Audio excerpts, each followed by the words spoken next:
Imagine stepping off a train into a town that's pretending you don't exist.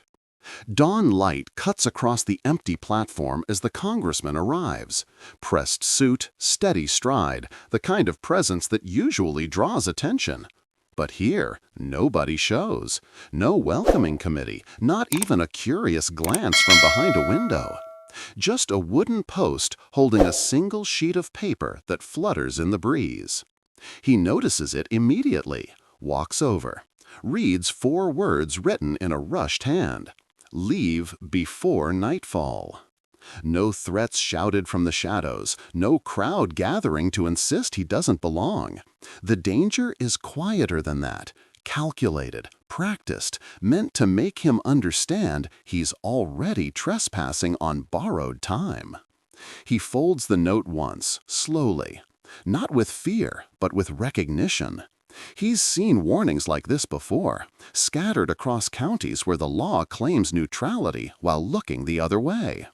But today, the silence feels heavier, coordinated, as if the whole town agreed to speak through absence. He steps off the platform and heads toward Main Street. His footsteps echo against shuttered storefronts. Somewhere behind a curtain, a figure shifts, watching. The train horn fades, leaving him alone with the weight of a message that shouldn't exist in the country he was elected to represent. And yet he keeps walking, because the alternative is surrendering to exactly what this note demands. But as he moves deeper into town, one question rises sharper than the morning air. How did a United States congressman become a man marked for erasure in his own nation? Picture this, an America that promised equality, then quietly built systems to take it back. By the early 1900s, the optimism of Reconstruction is fading. Laws that once opened doors are being rewritten to close them. Poll taxes, literacy tests, grandfather clauses, each crafted to look legal while achieving one purpose: removing black citizens from public life. It's the moment when democracy narrows, even as the country claims it's expanding. Yet for a brief period, something remarkable happens. Black political power surges across the South. Not symbolic wins, real seats. Sheriffs, state legislators, mayors, and in Washington, a handful of black congressmen who refuse to speak softly about the violence rising around them. Their success is more than representation. It's evidence that the country could have chosen a different path. But that rise creates a new tension. For every black voter who steps into a booth, there's a white supremacist movement growing louder outside it. The Klan rebuilds its networks. Politicians who once stayed neutral begin aligning quietly with segregationists. It becomes clear, this isn't a debate, it's a collision course. In the center of it stands our subject, a black congressman whose speeches cut through the chamber with an unusual clarity. He calls out fraudulent elections, points directly at sheriffs who ignore lynchings, names the Klan as a domestic terror organization long before the term exists.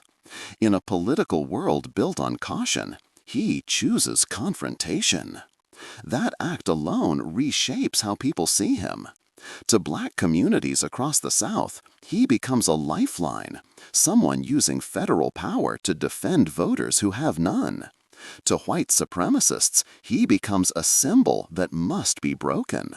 And to his fellow lawmakers, he's a problem they'd rather not acknowledge. Local newspapers pick up the narrative first. Editorials describe him as reckless, provocative, dangerous to public order. Not because of what he's done, but because of what he represents. A future where black citizens hold real political influence. Those headlines spread, framing him as the disruptor, not the violence he's fighting. Meanwhile, the institutions meant to protect him remain silent. Police who should investigate threats turn their backs. Federal officials claim their hands are tied. It's a coordinated quiet, one that tells him he's on his own. And that's when he stops giving speeches and starts writing legislation. Because in one session, with the chamber half listening, he introduces a bill so direct, so impossible to ignore, that every faction, supporters and enemies, will be forced to respond. A bill that makes one thing clear: he's not done fighting. But the question is, who in that room is ready to fight back? Imagine the moment when a single decision forces a man to choose between his safety and his purpose. The congressman sits in his Washington office, papers stacked around him, the sounds of the Capitol humming beyond the door. He's drafting a proposal no one else is willing to touch, a federal investigation into lynching and racial violence. Not a symbolic gesture, an official inquiry with teeth, designed to expose the networks behind the killings and the officials who look the other way. He knows exactly what he's walking into.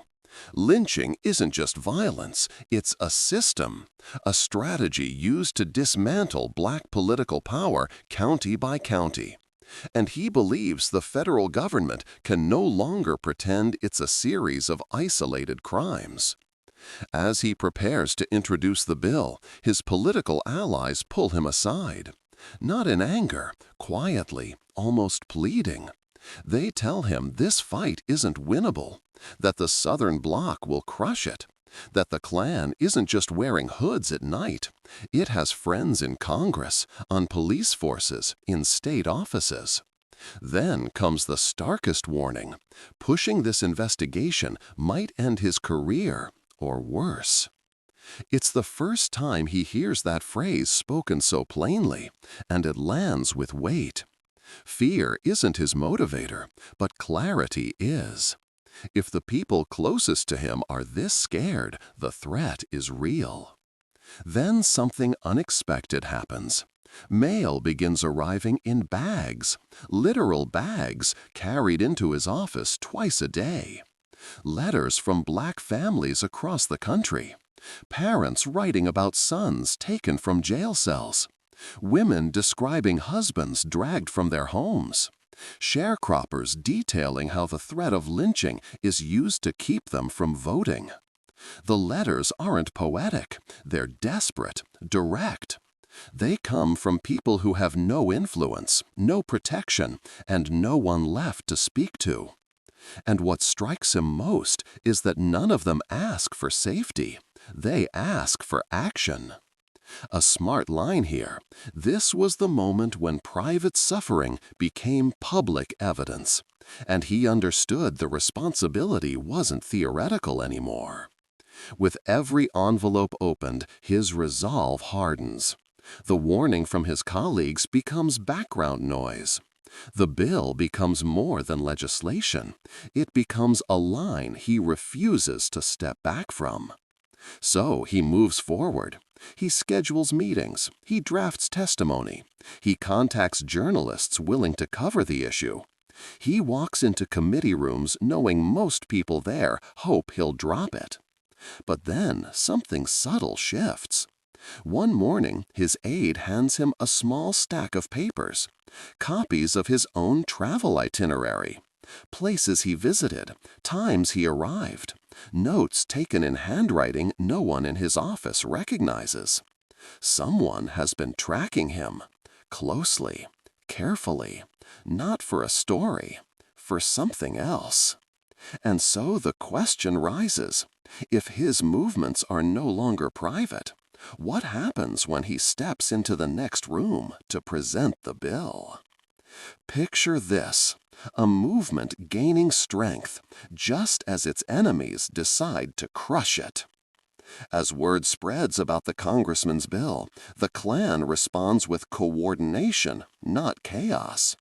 Night rides increase across the counties where his supporters live. Crosses burn on the property of anyone who dares attend his meetings. Black organizers disappear without investigation, their names whispered but never written in reports. It isn't random violence, it's strategy. Smart line. Intimidation wasn't just meant to silence individuals. It was designed to collapse entire communities' political power. But the campaign doesn't slow him. If anything, it sharpens his resolve. Instead of retreating, he chooses the most dangerous route imaginable. He travels into the center of Klan territory for a public meeting. No escort, no security detail. He doesn't even alert his staff until he's already on the road.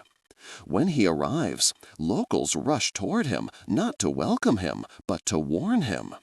They tell him the sheriff is part of the Klan's inner circle, that deputies patrol the county at night alongside hooded riders, that anyone who speaks in his defense risks being the next name whispered during Sunday prayers. Even the journalists who usually follow him shake their heads and step back. They know a story won't matter if no one survives to print it. Still, he walks toward the meeting hall. The building glows faintly under weak lantern light, voices rumbling inside. He doesn't pause, doesn't check behind him. He pushes through the door with the same determination he brings to the House floor.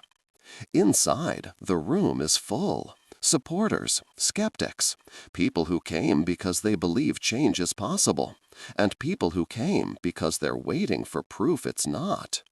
He steps onto the stage, unaware of one crucial detail. Two men sit in the back row. They're not there to argue. They're not there to listen. They've been paid for something far simpler: to make sure he never gets the chance to speak again. And as he clears his throat and prepares to begin, the question becomes unavoidable. Who in that room realizes the danger? And who's counting on the moment he doesn't? Imagine a room filled with people who came to hear hope, only to be told the building might explode.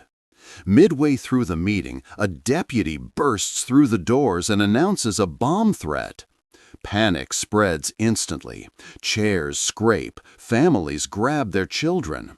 The crowd pours toward the exits in a rush of fear and confusion. It's loud, chaotic, and exactly what someone wanted. Through it all, the congressman doesn't move. He stays at the front, urging people out, making sure no one falls behind in the crush. He doesn't leave until the final person steps into the street. Only then does he walk out into the open air, where the night is unsettlingly calm.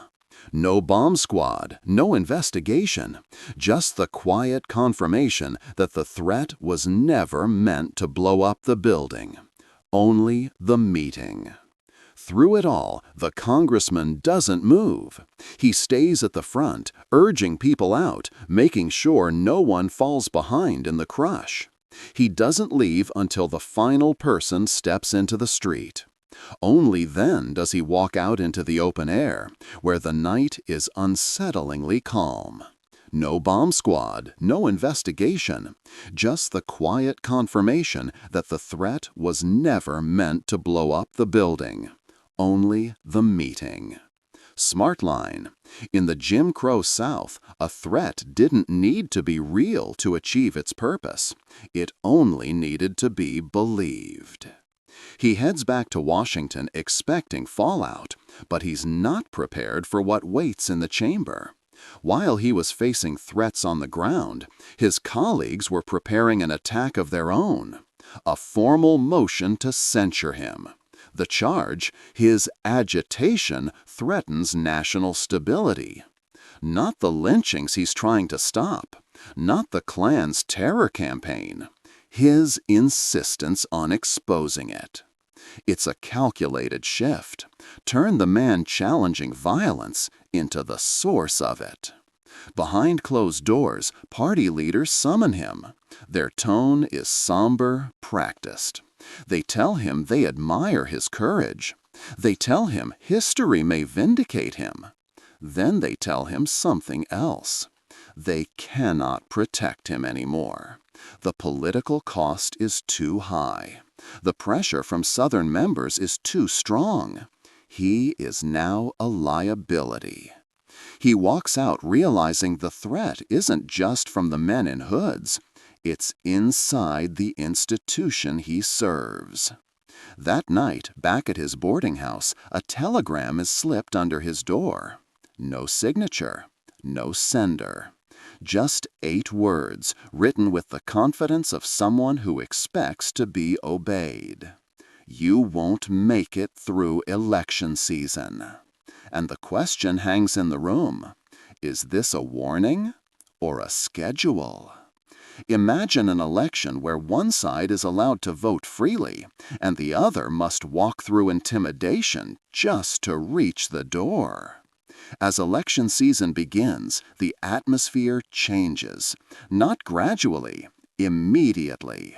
Poll watchers appear outside black precincts, standing shoulder to shoulder, demanding identification they have no authority to request. Armed men linger near entrances, leaning against trucks, staring down every voter who approaches. These aren't spontaneous actions. They're coordinated signals that the rules of democracy are being rewritten in real time. Smart line: voter suppression in this era wasn't about persuasion. It was about control through fear, executed in plain sight. The congressman campaigns anyway. No motorcade, no escorts, just a beat-up car and a loyal driver who refuses to abandon him. They move from town to town, speaking to crowds who know exactly what they risk by showing up. Everywhere he goes, he feels the threat tighten, but his message doesn't shift. If people stop voting, the system wins outright. Then, 1 week before the election, the narrative flips. Quietly, with no press conference or announcement, the Justice Department opens an investigation. Not into the Klan, not into the violence at polls, but into him. The accusation: inciting unrest. It's baseless. Everyone who knows him understands that. But politically, it's lethal. The investigation itself becomes the weapon. Newspapers seize on it instantly. Headlines label him unfit, reckless, a danger to public order. Editorials frame him as the cause of the tensions he's been trying to expose. By the time he reaches the final week of campaigning, half the country believes he's the problem. Election day arrives like a storm already decided. Lines form at black precincts, but the process stalls. Machines malfunction, ballots misplaced, poll books can't be found. And when the counting begins, something even more blatant happens. Entire boxes of ballots from black districts simply vanish. Not lost, not miscounted. Gone. Smart line: democracy doesn't always collapse through violence. Sometimes it collapses through paperwork.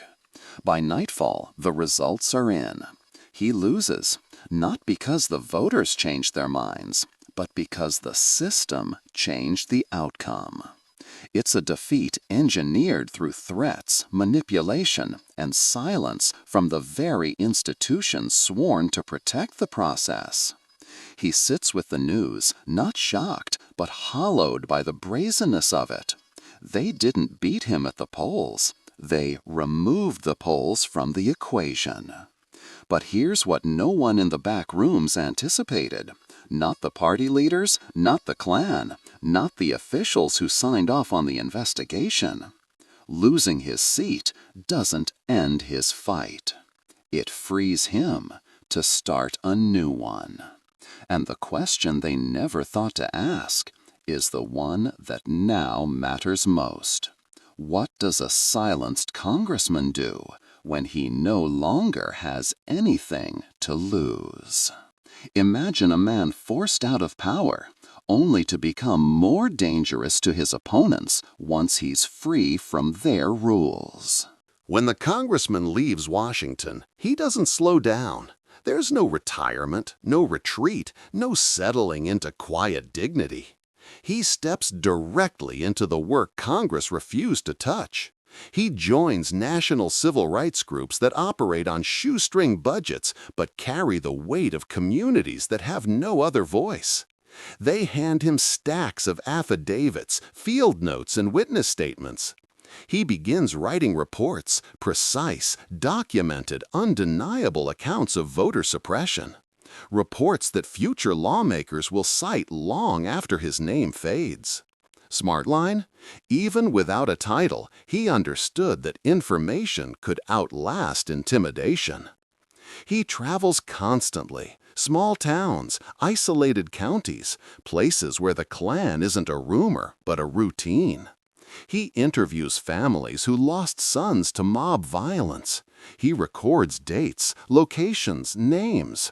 He collects evidence not for headlines but for history, hoping one day someone will have the authority to act on it. But while he gathers the truth, the country shifts its attention elsewhere. New stories fill the newspapers. His speeches, once urgent, now appear in the back pages.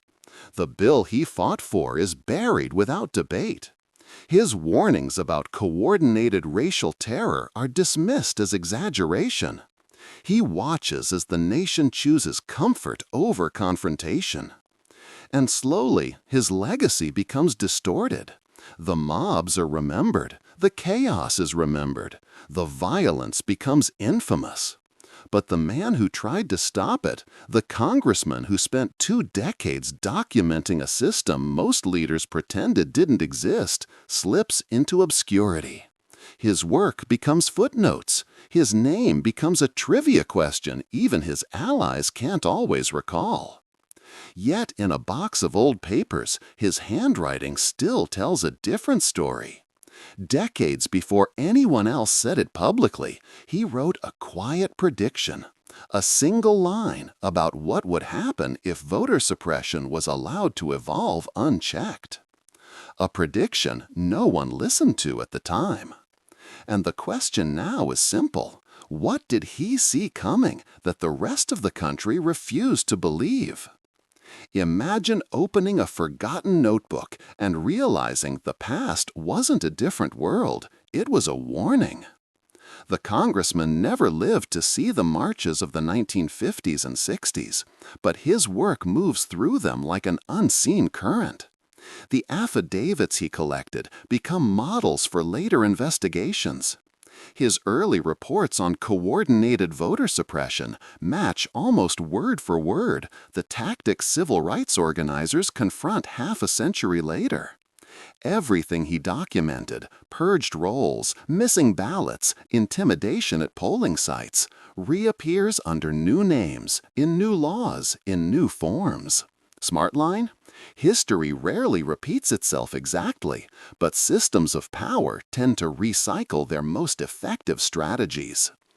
And at the center of his notes sits one line he underlined twice. If America does not protect the ballot, extremists will write our future. It wasn't rhetoric, it was observation. A clear reading of how democracy fractures when those in power treat some votes as optional. Look at the battles that followed, the Freedom Riders, Selma, the Voting Rights Act. Look at the debates still unfolding today over access to the polls, district lines, voter ID laws, and election oversight.